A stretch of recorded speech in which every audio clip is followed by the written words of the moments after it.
same time. There we go. All right. Well, welcome everybody. Thanks for joining us. I think this probably will end up being our last webinar of the year, correct? I don't think we're doing one next week, and the week after that is wedged right between the holidays. So this probably ends up being our last webinar of the year.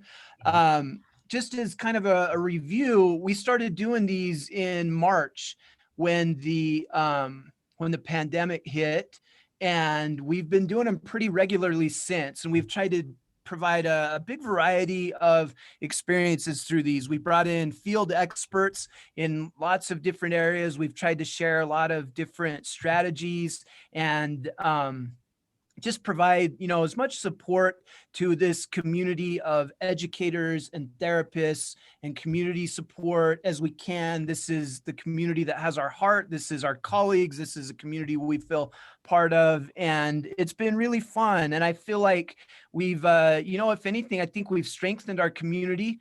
And we've made a lot of new relationships by doing these as well. And so it's been kind of a cool experience to come out of what's been, a pretty difficult year otherwise.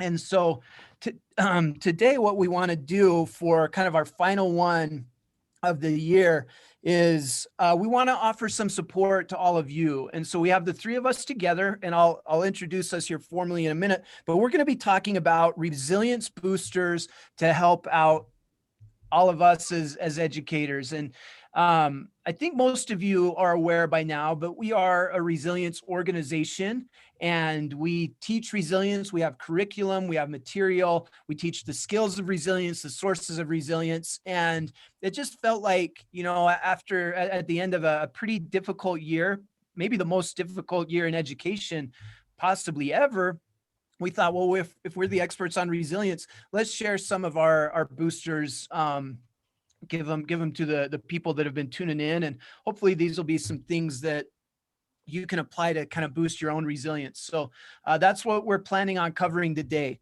The makeup of this panel is going to be the three of us. First of all, we are thrilled to be joined by Christian Moore. Christian is the founder of the WhyTry organization. He's a licensed clinical social worker, and he's an internationally renowned speaker, passionate advocate for youth. He's the author of The Resilience Breakthrough, and he's the founder of the WhyTry program. WhyTry is one of the top social emotional learning and resilience programs. It's used in over 30,000 schools across the United States. Christian, welcome. We're super glad you're with us. Seems only appropriate that you were here on the first one, and you definitely needed to be here on the last one of the year. All right. It's great to be here. It's also a snowy day here in the Rocky Mountains, so it's a lot of snow across this great country. Yes, sir. Next, we've got Mr. Corey Anderson. Corey spent nearly 2 decades as an educator. He began as a teacher, then as an administrator. He's been an assistant principal at a middle school, served as a principal of 2 different elementary schools, pioneered and started one of 2 public STEM programs in the state of Utah, and he helped consult with the State Office of Education on creating STEM standards for schools that would eventually be adopted by the STEM Action Center. During his tenure as an elementary school principal, Corey oversaw behavior units and led his school in implementing social and emotional programs and STEM activities. Corey joined the WhyTry organization in 2019. He's a trainer, director of curriculum development, and he's actually used the WhyTry material in his own schools as well. Welcome, Corey. Thrilled to have you on. Excited to be here, as always. And I do want to say, Corey, hold on. I got to pay my tribute to Corey because he stood strong with us through COVID, and to have him with us, and hopefully we have him with us forever. But my respect for Corey is huge, man, for fighting the fight with us. Thanks, Christian. Thank you. And then I'm Jason Johnson. I am a school psychologist. I worked for the largest school district in the state of Utah until about 5 years ago. And then I came over to the world of WhyTry, and it's been an awesome ride. I kind of oversee research and development and training and wear a lot of different hats here, but it's been a really fun ride to be able to do what we do. So I'm thrilled to be here. I guess I'll serve kind of as the the moderator for this discussion today. As I mentioned, we're going to be sharing some of our own material, some of our boosters to help out with resilience. These are strategies we apply with kids, with adults. These have made it into our overall model of resilience. And I think what we have will hopefully be really useful, particularly as we come to the end of a year that's been difficult, and we're getting ready to charge our batteries over the holiday break and hopefully start next year on solid foundation. So we're going to jump right into it. I've mentioned our model. So we developed a model of resilience where we have identified sources of resilience that really every individual has access to. So I'm going to share my slides here. There we go. All right. Corey, can you see the slides that I shared with the 4 sources? Yep, looks good. So the overall model of resilience that we teach is that every person has 4 sources of resilience kind of in them and around them that they can tap into. And at a very brief level, the first source of resilience is a thing we call relational resilience. And that's where we're stronger, we're more resilient based on our relationships with others. It comes from the understanding that other people need us and that we can rely on other people. And so community becomes this really important source of resilience. The next source of resilience is a thing we teach called street resilience. Street resilience is connected to identity, and street resilience occurs when we channel pain associated with disrespect, discrimination, past mistakes, and failures, when we channel that towards being productive. That's part of why we call our model the resilience breakthrough. Is the breakthrough, part of the breakthrough is that we can channel things that would traditionally be considered negative towards a productive outcome. The next source is a thing we preach called resource resilience.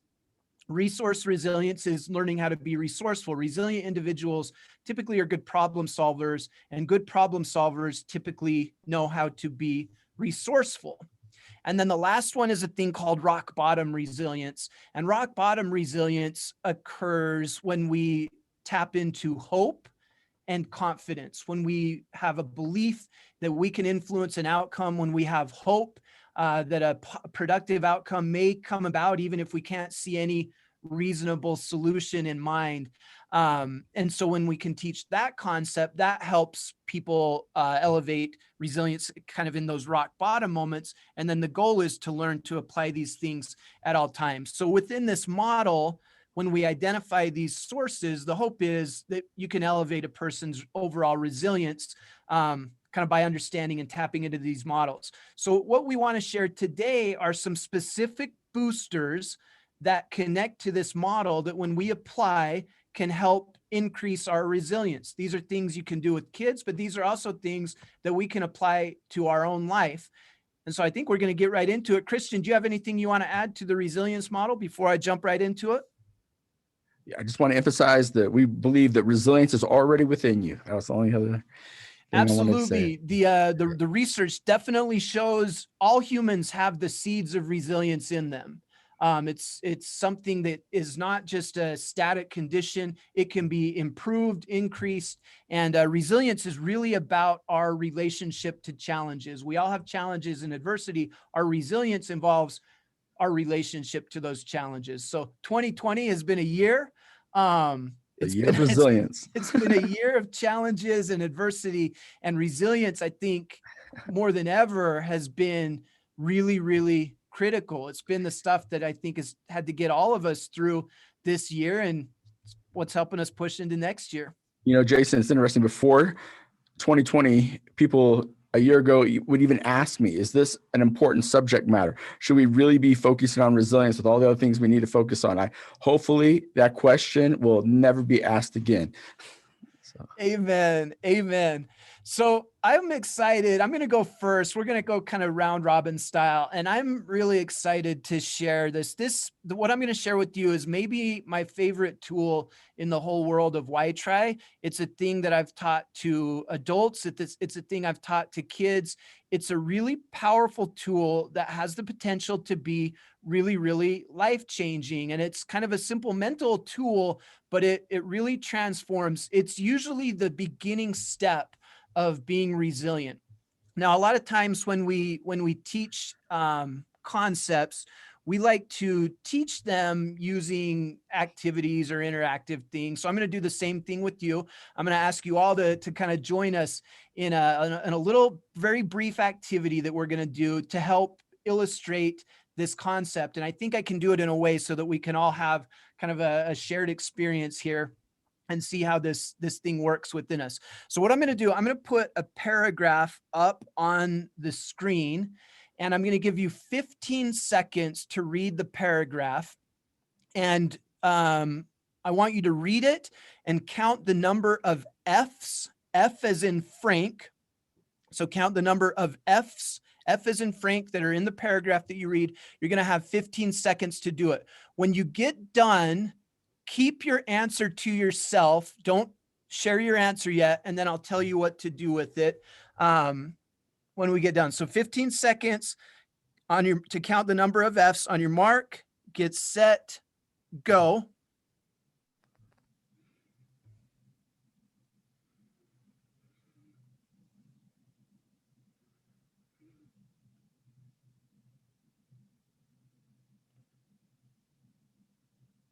And stop.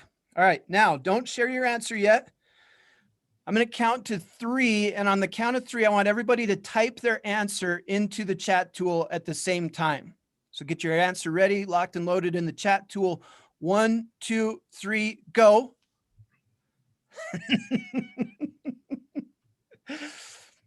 All right. So we have a slight problem here, and the slight problem is this. We all had the same thing in front of us, but we clearly all experienced it very different. I saw answers ranging from 2 up to 12. Looks like I'm just scrolling through. I think 3 is probably the most common answer that was typed in. So we all had the same thing in front of us. We all experienced it in our own way, and we all responded to it quite differently. So we now have the challenge of seeing if we can view it the same way. And what I want to do is demonstrate to you our brain's ability to literally change how it views something. So what I'm going to do, I'm going to put the paragraph back up. Now, before I do that,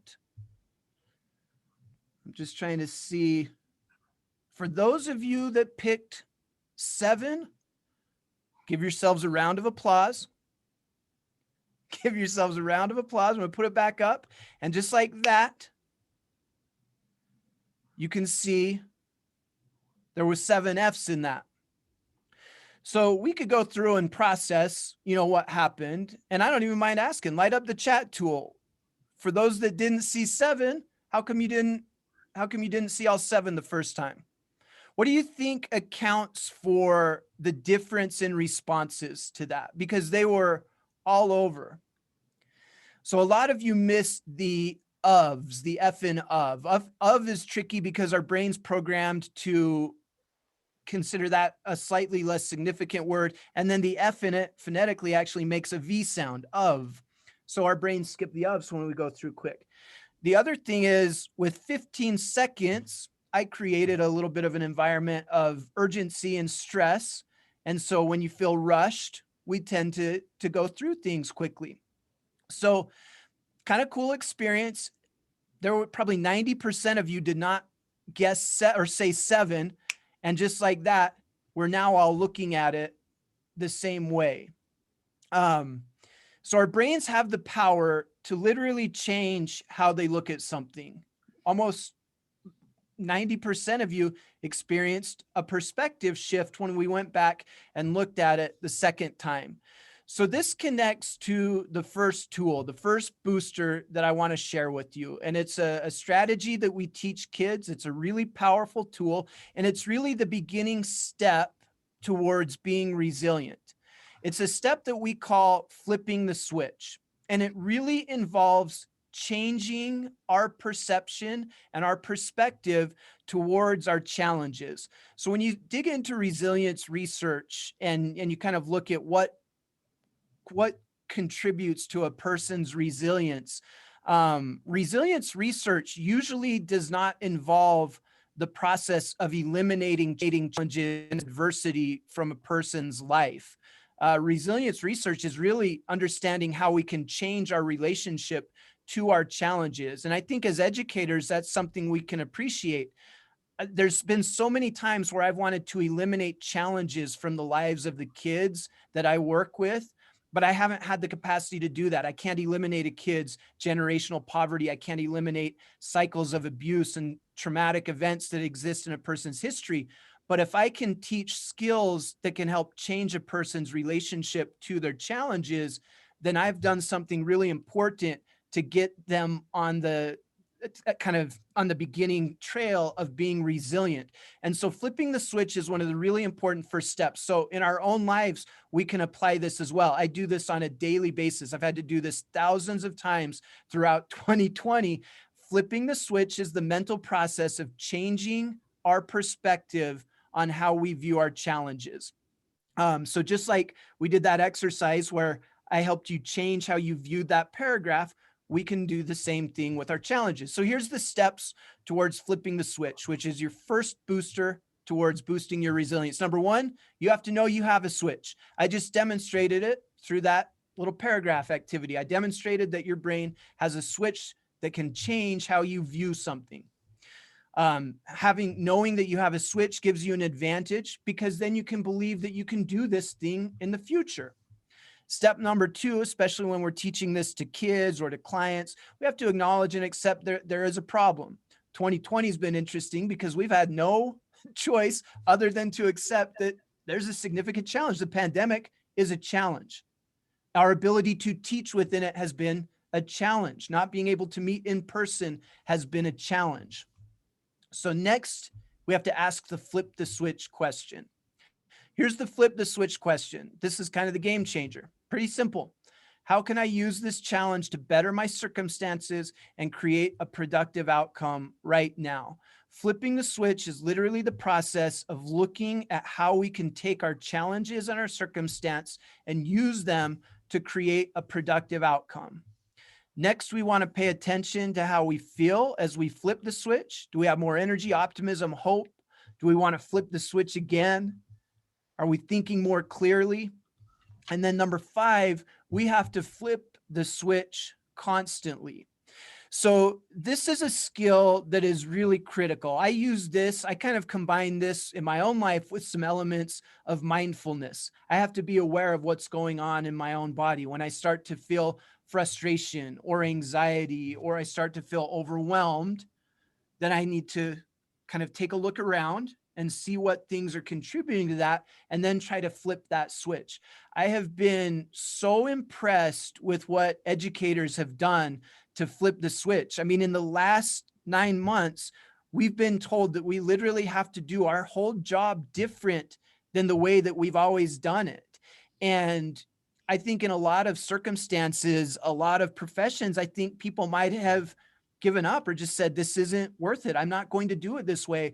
But I've seen educators dig in and apply that resilience and say, okay, we're going to flip the switch. And I've seen educators that have been terrified of technology that have flipped the switch and forced themselves to become tech experts, that have forced themselves to learn how to use Zoom and all these tools, to the point now they're very effective at delivering virtually. And when we come out of the pandemic, they're going to be stronger educators because of it, but they've had to flip the switch in relation to that challenge. So one thing you can do to kind of think about this in your own life, just think about what actions you've had to take today to flip your switch. You know, what challenges have you faced and how have you avoided becoming completely overwhelmed by them by flipping that switch? Remember, flipping the switch helps you to look for a productive outcome when you have a challenge.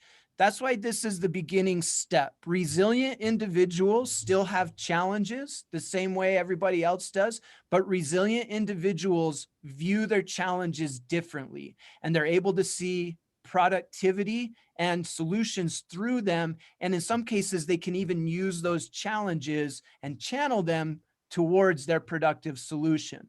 So we start with flipping the switch. Christian, you're the expert on this. Anything you want to add? Well, I agree with you. Every educator does deserve, I say, an honorary PhD in flipping the switch. It's amazing to see what's happened. And saying that, I also know even this week I've talked to several educators that are definitely feeling that rock bottom. But I've said to them, that you got to flip that switch constantly. It's not a 1 to 3 times thing a day. Oftentimes when I have to flip the switch, I'll do it, literally every 10 minutes, depending what the issue is. Like, tonight, my goal, it's snowy outside. I'm going to go for a walk tonight, but there's 1,000 things that's going to stop me, from reaching those 12,000 steps I'm looking at trying to get tonight. So I'm gonna have to flip the switch literally all day, especially I get within an hour or two of the walk, I'll have to flip the switch every 5 minutes to get on that walk. So that's all I have to say about that. But just it's something with the battle through. It reminded me, sometimes our kids are our best reminders. I had some kids that I taught this to during the pandemic, and they witnessed me getting a little bit frustrated in a situation. And one of them looked up and go, "Mr. Johnson, you got to flip that switch. You got to remember, you got to flip that switch." They were their reminder. It was being done somewhat humorously, but it was it's fun. I've been called out by students as well. It's a good reminder. For sure. All right. So that's our first booster. Let's go on to booster number 2. Booster number 2 is focus on what you're doing right. Let's see, Christian, I think you're going to go over this one for us, right? Yes. So this is one that I got to claim a little expertise on this for the opposite reason. I've spent most of my life, focused on what I was doing wrong and messing up. So I do claim some expertise on this one for the opposite reason. Focus on what's right. This one really applies under street resilience. It's one of the boosters under street. But I think out of a lot of the boosters, this one can create tremendous momentum in your life and really, really change your life. When I feel stuck, I use this one constantly. Again, what I want to start out doing is opening up with a couple questions. And these are just questions that you can answer to yourself. You don't need to say any of these, post on these at all, but just answer this to yourself. What have I done right in the past 2 days? And just identify one thing. What's something I've done right in the past 2 days? And then what is one mistake or mess up or failure in the past 2 days? So what you've done right and a mistake, and just kind of let those pop into your head as quick as possible there. And then the next question is which one of these was easier or harder to answer? It's interesting. Lately, I've been doing a little research looking at, what pops in our head, most. Is it more positive thoughts, negative thoughts? I'm sure maybe you've seen the research. It's human beings will focus on the negative a little bit more. The second question, we are often taught to focus on our mistakes and what we did wrong so we can fix it. Most of us were exposed to and we were raised with the medical model. In the medical model, you got to know, what went wrong, what are the symptoms that are going on, how do I fix, these symptoms, what was my role in the mistake or the problem. So again, that medical model has dominated our lives. And I think when we're dealing with the physical body, that medical model is extremely, extremely important when, I'm going to the doctor for something that is dealing with my body. But when it's dealing with the things between my 2 ears, I'm learning there might be some other approaches. Several years ago, the mental health world really started figuring out it's far more effective to pay attention to what you're doing right and how can you do more of that. And that's DeShazer's work. and Berg's work, who are psychotherapists, they came up with something that's called, I know all the counselors out there and psychologists and social workers will recognize this, the miracle question. And those who aren't familiar with the miracle question, all it is you ask yourself, imagine that while you slept last night, a miracle occurs and your problem suddenly doesn't exist.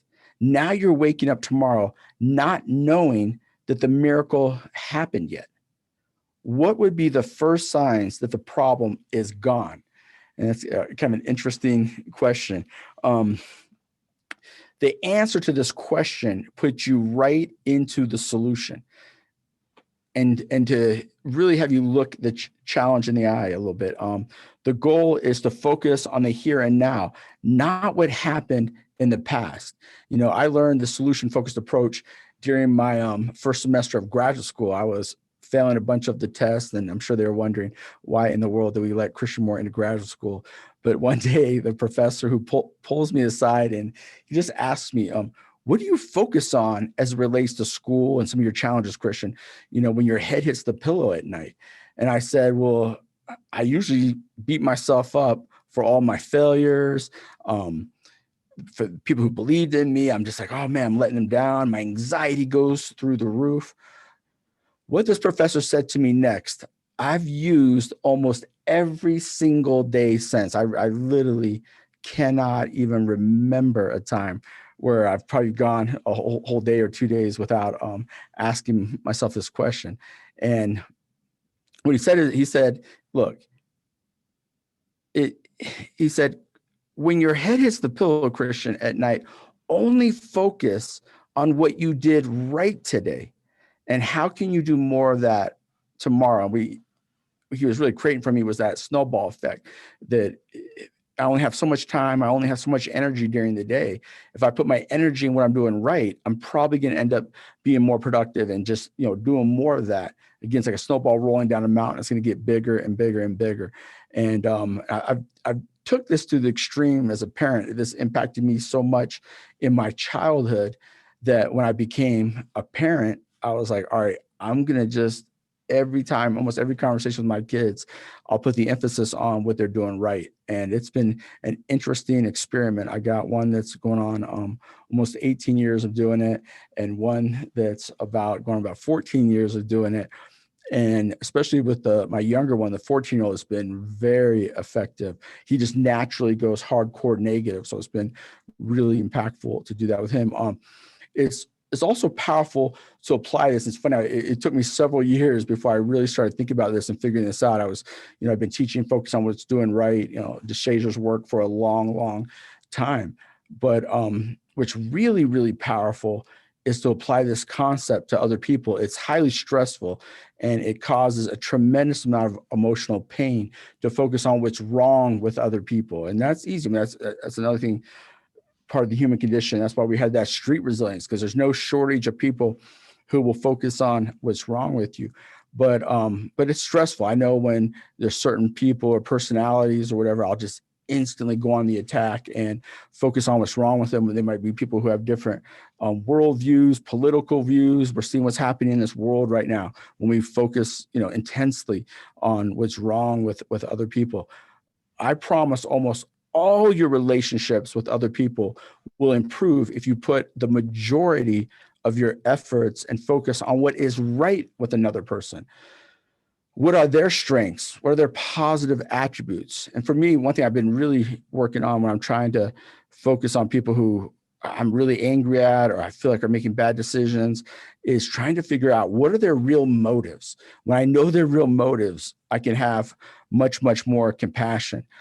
This focus just on their strengths can quickly improve the dynamics I have found in pretty much any relationship when I do it. Now, I'm telling you, this is not an easy thing to do, but it's something that's really powerful right now. Think about who you most enjoy spending your time with. When certain people I'm around, man, when I'm with them, I feel more motivated. When they look at my strengths, I just enjoy being around them. When I'm with people people who care more about what's right about me than my many imperfections, those are the people, again, I love to be around. And when I'm in those situations, I feel more, again, motivated. I feel safer. I can be more real. I can be more vulnerable. What's interesting, that's the only way we really get the authenticity and the realness of another person. Anybody you're with, if they don't feel safe or they feel that you're focused on what's wrong with them, you're probably only going to get about 20% of who they are, 20% of their personality anyhow. So, I can be more real. I can be more vulnerable. I feel more content. I feel more connection with them. Um, I have a stronger desire to help and serve them or give something back to them. I can forgive them faster, and hopefully that goes both ways.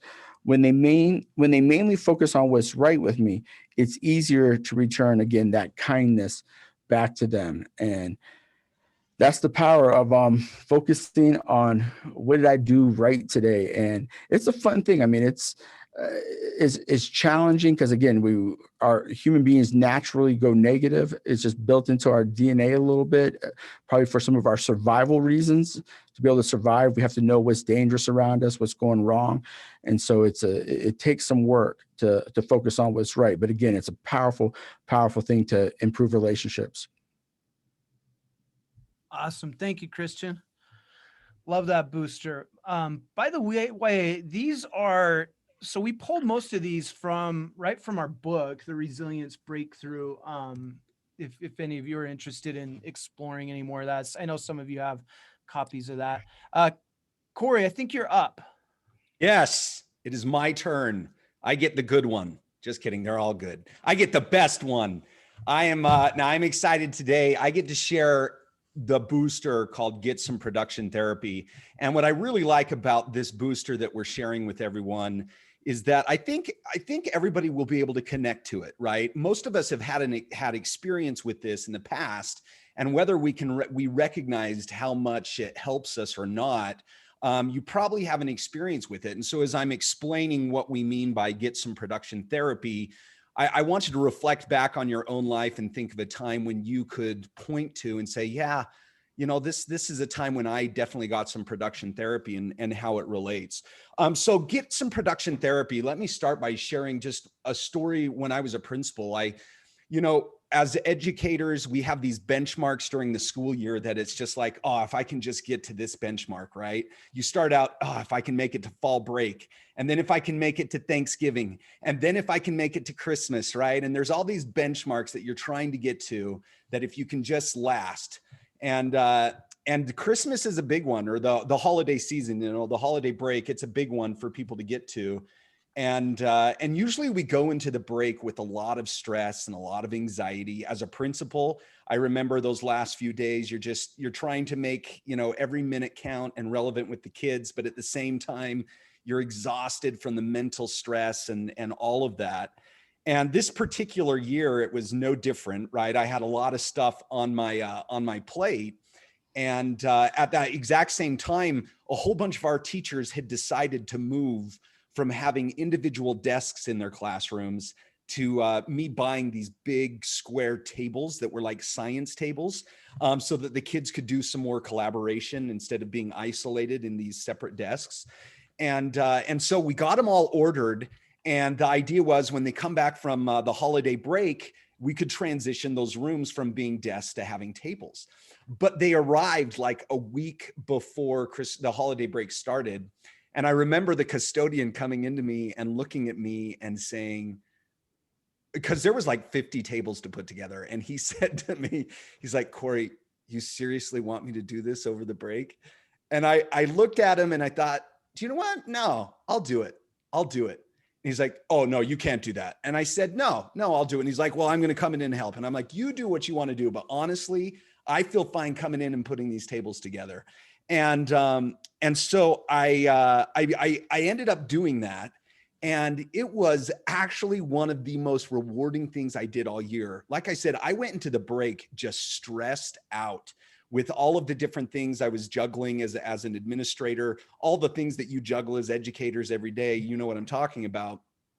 And to just get my roll up my sleeves and to put in some hard work and not major mental stress, but just go in and start putting these tables together and not thinking about anything else and being very productive that way, it kind of just set me up to come back from the holiday break and enter a new year in a better place.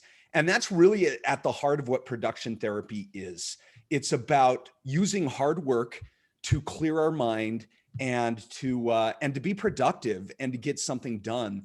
You know, I'm sure that all of you learned that lesson of hard work from somebody in your past. For me, yeah, we heated our house with an old stove. My dad used to sell chainsaws across the Western United States. He was a chainsaw rep, so we'd travel around to the different dealerships. But anyway, he's a chainsaw expert, and so every fall in August, September, and October, we would spend somewhere between 3 to 5 weekends going up into the mountains, chopping down trees, cutting up this wood, all in an effort to heat our homes over the winter. And going out and doing that with my father and learning that, you know, just putting in hard work to do that, you know, it helped me throughout the rest of my life understand and value how that labor can help you. Christian said, in fact, if you'll put this quote up there in the Resilience Breakthrough, Christian is quoted there saying, you can see it up there on your screen. One of the best ways I know of to increase my resilience is to get and stay productive. The tough thing is that when we feel overwhelmed, when we have challenges going on, and maybe we even hit rock bottom, it can become very easy for us to say, do you know what? I can't deal with anything right now. I'm just going to go and do nothing. And then nothing turns into 1 day to 2 days to 3 days. And before long, you're just doing nothing and trying to avoid that stress and anxiety. And, you know, ultimately that can actually add to it. Whereas if you can just get out there and try to get something done, whether it's, you know, something that you've been meaning to do for a while, or maybe it's something that you enjoy doing and it's even a hobby. And, you know, from gardening to whatever else it may be, just getting out and doing one of those things can really help you out, I think, clear your mind. And then at the very end of it, the nice thing about it is that you feel good about yourself because you were active and you didn't just take the stance of, I'm not going to do anything. And then you accomplish something tangible, something that you can point to, which anytime you accomplish anything, small or big, you know, you feel good about yourself. But most importantly, it builds resilience because you recognize that I can do something. I do have more control and power over my life and my situation than maybe I was led to think because of these challenges going on. And so I really do like this. You know, in the book, I would say, you know, one of the tasks that one of the invitations that Christian gives, if you'll go to the next slide, and what I would leave you with today is a great place to start doing production therapy is just start replacing one stagnant habit with one productive activity today.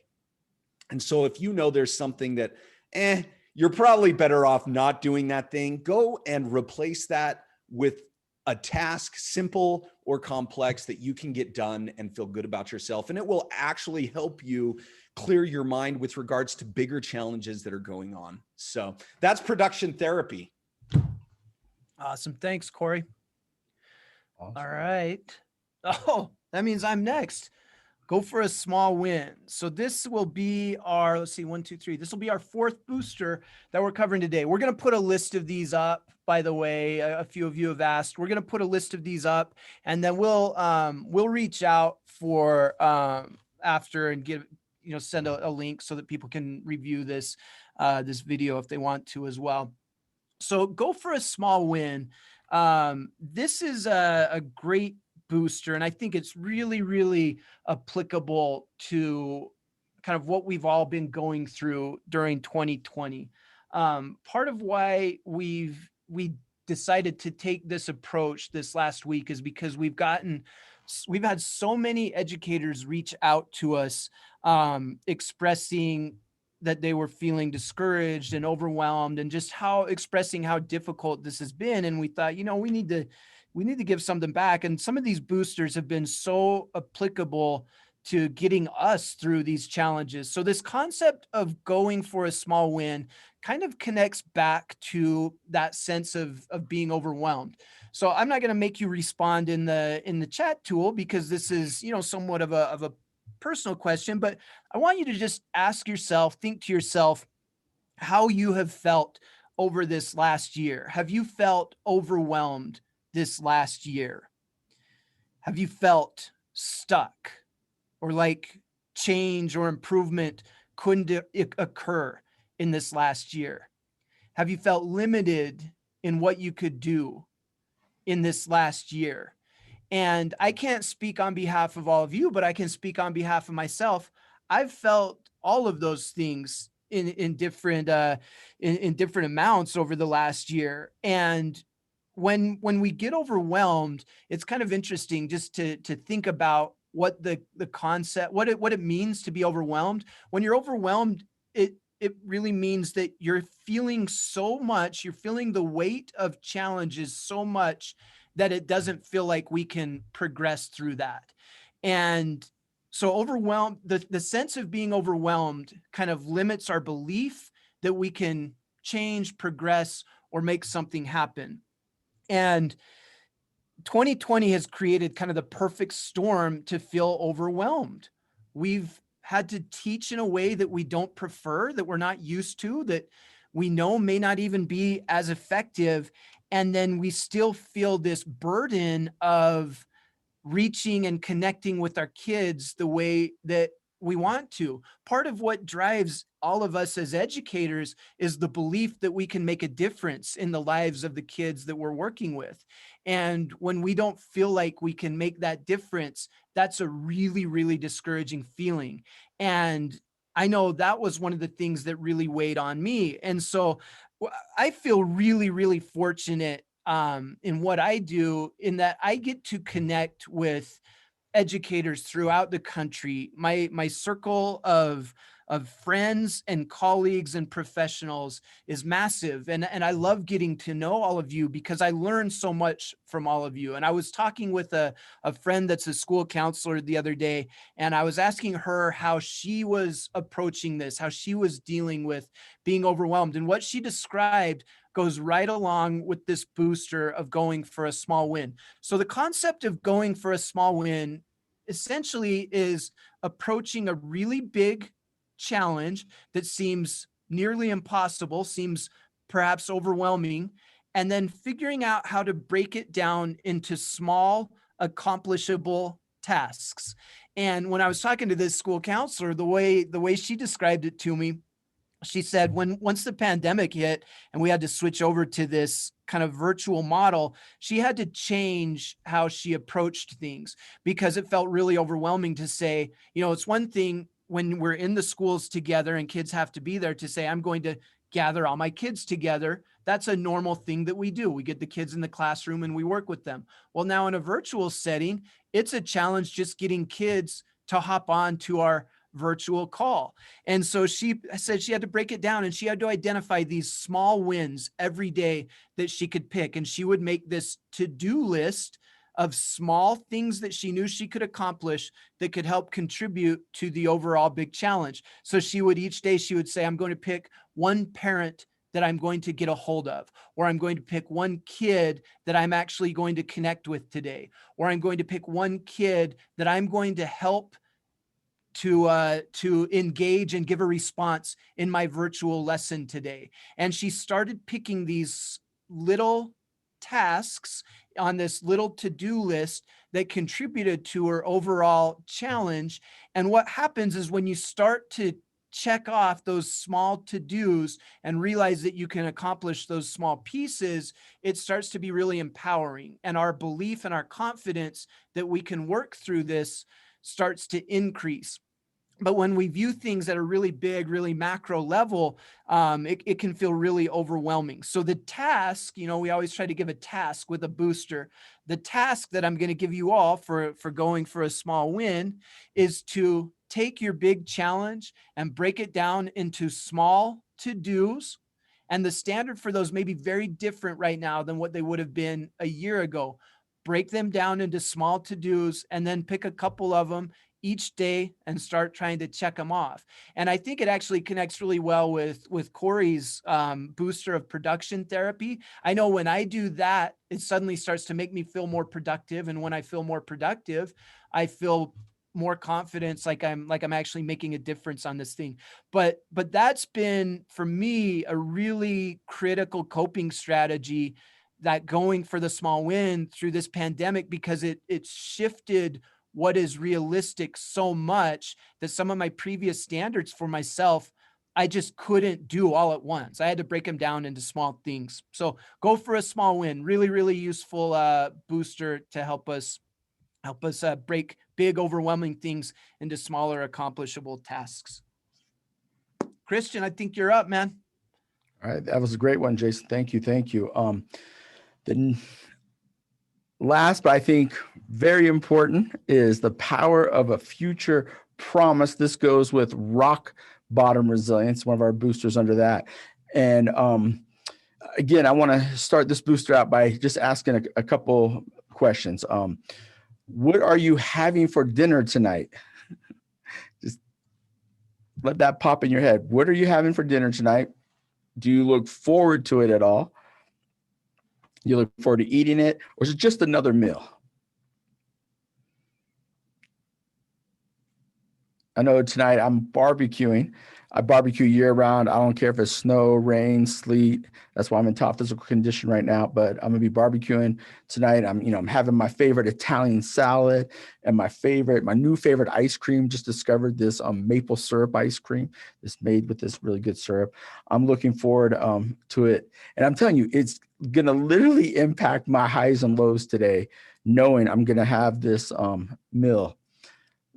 So yeah, just what do you have for dinner? The next one is there an event you look forward to this week or even this month?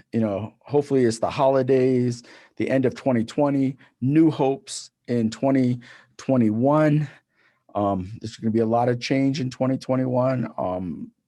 What are you looking forward to this week and this next month?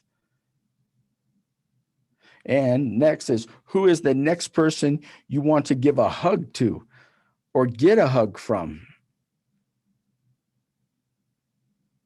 Is there somebody you'd like to give a hug to? All right. And then when the pandemic is under control, where do you want to travel first, or who do you want to visit with even? And it could be, 5-mile travel, 20-mile travel, or across the country traveling. And when is your next moment of peace and relaxation and maybe feeling connected with other people? When's the next moment you're going to get that? And then maybe what do you want to accomplish in 2021? Now, having big and small things to look forward to every day, especially in the future, gives us motivation to get through our rock bottom feeling and frustrations. For example, the other day, I was having a really rough day. I came home, and truly the only person in my family that wanted to see me, it's not a person, it's my dog Bandit. He was excited to see me. He's wagging his tail. He's going crazy. I decided to go give him a bath. He was really dirty, so I went and gave him a bath. And I felt 100 times better after giving Bandit that bath, So what was a small thing, just giving him that bath, ended up being a huge thing on, impacting my emotional health and how I was feeling. Another example of the power of a future promise is a big one from my childhood. While growing up, many of you know my story. There wasn't a ton of food to eat in my house sometimes. I had 5 brothers, 6 sisters. I remember one time a total fist fight over just like 2 inches of milk. And one other time the police were called. There was a lot of violence in my home around food. I'd come home and I'd open up the refrigerator sometimes over 500 times, hoping that something would magically appear in the refrigerator. For some reason, nothing ever magically appeared. I would fight with my siblings. When there was no food in the house, I would yell at my mom. I would punch holes in the wall. I remember even a couple years later counting like 16 different holes that I had punched in the wall from just around food issues. My mom I'm sure was getting so tired of this. So she decided to create an intervention. She used to take me to the back of the house to our laundry room. And I can still see it today, like it was yesterday. She had this little zipper purse with some cash in it, and she'd pull out, $3 or $4. And she would tell me on my way home from school to walk to Dairy Queen and get a foot-long hot dog. And I can still see this hot dog, had the little cuts in it. It was grilled perfectly on the grill. Oh, there you go. Wow, that looks just like the Dairy Queen. Look at that. And it would have, mustard and ketchup on it, and onions. And it was just the greatest hot dog in the world. And I would, I remember just sitting in class and just feeling, I was in special ed. I felt like an outcast. I was failing. I was having tension. I had low self-esteem, but just waiting for that hot dog, just knowing that that hot dog was out there gave me some type of hope. I just realized now as I'm doing these, it ties a lot to food. I guess the food is my comfort for a lot of my mental health, apparently. But my mom knew I would come home, far less violent when I got that food. It's interesting. As a social worker, I'll never forget sitting in class and learning that most violence happens in families around meal times. I don't know, it's because their blood sugar's low or whatever, but a lot of violence happens during that time. But again, I was so grateful my mom had the insight to give me that hope, have that something, looking forward to there in the future. It's interesting. I just saw on the news today as I was coming in here, since we're talking about food, as a little side note here, but they were saying, 50 million Americans are going to be hungry next week. 50 million Americans are going to go to bed hungry, over the holidays. That hit me so hard riding in this. It's a social worker in me. I'm just, throwing that out there, but I wish there was, we have to have future promises. I know if I didn't have hope to know where my next meal was coming from, hope to make a living, to have my basic needs met, when we don't have those future promises out there, our motivation can be extremely low. Having and finding something you look forward to can give you an incentive, there's a payoff in the future. Just having that there can get us through some of our most painful times in life. I want to close by just really challenging you to do these three things. Make sure you always have three things to look forward to. We need something to look forward to today. It can be something, again, as simple as a good meal. I'm looking forward to my maple ice cream tonight, getting a hug from someone. I'm hoping that, hey, when I come in the house in a few hours, someone at home gives me a hug. And so, at least over 50% of the time I do get a hug. Now it's probably more like 80, but so make sure you have something to look forward to today, and then make sure you have something to look forward to this weekend. It might be a hike, a walk, a movie. I don't care if you dance in your front yard. I don't know. Just have something to look forward to this weekend, and then create something big to look forward to 1 to 3 months out. Sometimes I might have a goal, or I want to go somewhere, do something. I might not get the opportunity to do it every time, but I'll have it floating out there just to give me something to look forward to in the next, 1 to 3 months. So make sure you have something big out there. That could be a vacation or something. It could be, I don't know, maybe it's a flight to Mars with Elon Musk. I don't know, but just have something. I'm going to put that way out there. That's my 10-year plan to fly to Mars with Elon. But I'm being a little funny or goofy about it, but it's just, even if it's funny, even if it's goofy, we have to, as human beings, we need that light of hope. We have to know that light, is there, that we can get through these darkest clouds. And I think right now during COVID, having something out there, hey, I'm going to accomplish this when COVID's over. I'm going to go see this person I haven't seen. I'm going to do this with my life. Just having something out there that meets your needs emotionally, physically, and all the things we need as human beings to thrive, that that you have a specific thing out there that gives you that hope to push through. Great job, Christian. It's kind of interesting. I'm going to put this list up kind of as a review for the 5 boosters that we've covered today. And it was interesting looking at this, because I think the connective tissue between all of these actually is what you just said. It's hope. And hope is right at the core. When I shared that list at the beginning of our 4 sources of resilience, rock bottom resilience is really about hope and finding hope. Hope has an interesting relationship with resilience. Hopelessness is the great destroyer of resilience. When hopelessness creeps in, it kills resilience. But when resilience starts to grow, it pushes the hopelessness out. And I don't think it's a coincidence when we selected these. 2020 has been a really rock bottom moment for a lot of people. And I think in that case, rock bottom resilience is really the thing that's got to get us through it. And it is hope. It comes down to that hope element. So anything we can do to elevate our own hope and try to elevate one another's hope, I think is going to be right there. And when I look at this list of these 5 boosters, these are all boosters built around hope. Every one of them. Flip the switch, changes our perspective to our challenges, focus on what we're doing right, helps us see the positive in our lives. Getting production therapy makes us feel better about what it is that we're doing, about what's going on. Going for that small win gives you that sense of accomplishment when you feel really overwhelmed. And then finding that power of the future promise, that is hope at its core. Hope is hope is illogical sometimes. Hope is when you believe in a productive or positive outcome, even though you can't see any possible way. And that's what I think has gotten us through a lot of this. So I hope these boosters will be beneficial for you all. I know they've made a difference in my life, and I love teaching them to the kids that we work with. Maybe for let's stick with this. I've asked this question on some of these before.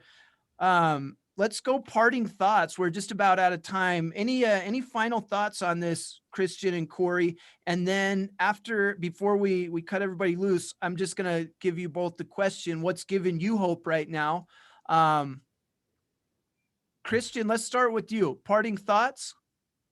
Yeah, I really like how you tied the 5, resilience boosters there together.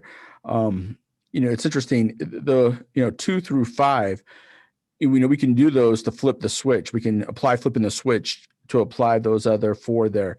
And I think that's something I'm thinking a little bit about. But yeah, I really like your insight there. And I just want to say, I sign books this way, saying this all the time, that the secret is if you fall down 99 times, we fall down 99 times, we only have to get up 100 times. I don't remember who came up with that quote. That's one of my favorite quotes in the world, is because that really is all we have to do. We have to just put one foot in front of another one more time than we do it, than not doing that. And that, we're all going to mess up. We're all going to make mistakes. None of us are perfect. We're going through this pandemic is impacting everybody different ways. It's been interesting to me to just see the different friends and different people I know. It's many, many, many ways it's impacting people from a mental health standpoint. I'm just encouraging everybody again. We're all going to fall down. We're all going to have great emotional days. We're going to have low emotional days. But just remember, all we got to do is we fall down emotionally 99 times. We got to get back up 100 times, just one time more, and we're going to be okay. And the sun is coming through the darkest clouds. I think 2021 is going to be a great year. Love it. What's giving you hope right now, Christian? For me, it's just seeing the resilience. I wrote a book about resilience. I've been studying resilience pretty in depth for the last 10 years. And I've just, for years, I've been saying, I get a lot of pushback. I'll say, hey, you already have resilience inside of you. And I'm excited. What gives me hope is people are really seeing their own resilience, and they're really believing that they have that resilience internally to bounce back. And they're seeing it, with their work colleagues, with their friends, with their family. I think that human resilience is being put on top of the table, and people are really seeing, because, I've spoken to literally tens of thousands of people, and they'll say, hey, no, I don't know how much resilience I have. I don't really have a ton of resilience. And I'm always like, yeah, yes, you do. Yes, you do. You're just being human makes you highly resilient. And what gives me hope is people are really seeing that in themselves. I think that's going to be one of the positive things that comes from this, but it's going to be, people will really feel it as we get on the back end of this. Awesome. Thank you. Amen. Corey, parting thoughts and what's giving you hope, man? Parting thoughts, not a lot to add. It's been great listening to you guys. I love interacting with the educators that get on our webinars. Thank you for coming to our webinars. remember that you're enough. You know, I think that positive message that you've heard today, of just looking at things positively and remember that who you are is enough, and have a nice break, come back on the other side. What gives me hope?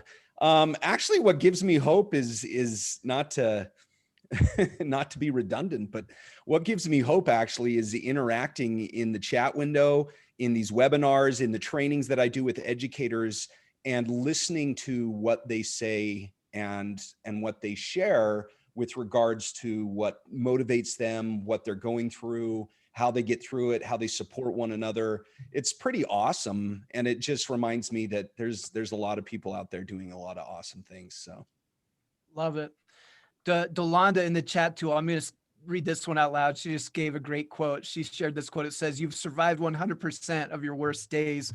That one got me for some reason. That's a great insight. I love it. that is a good one. That's awesome. I think my parting thoughts are just a big thank you. We're going to keep doing these into the new year. We hope this is starting to feel like a community that you're part of, where we can come together as educators and therapists and mental health professionals, individuals from community service and juvenile justice, and keep sharing ideas with each other. I think we're all stronger together. All of you is what's given me hope. Like, honestly, being able to hop on here almost weekly and engage with all of you, hear your comments, similar to Corey, when I get to go out and train and work with educators, gives me so much hope. And then I'm in the fortunate position as well to still be able to work with kids as well. And kids give me a ton of hope. I learned so much from them. And when I realize, wow, they're dealing with this, it gives me hope. And I realize I can do it too. And I think we're all stronger together. This is a great community to be a part of. Thank you all for all that you've shared and contributed. Christian, Corey, and everybody else that's been on these webinars this year, Bruce, and all of our guests that we've had on. Thank you, everybody. We're so excited to be able to keep these going into 2021. I hope everybody has a great holiday break. Recharge your batteries, find that thing that gives you hope, and enjoy it. I hope you all have a peaceful and enjoyable holiday break. And I think that's all we've got. Thank you, everybody. Like, I feel like we're Happy closing holidays. the chapter, but we're not. We're gonna pick these up again starting in January. Yep, So we look forward to being back with you guys in January. So we'll keep fighting the fight. You guys are the greatest. Again, happy holidays. absolutely.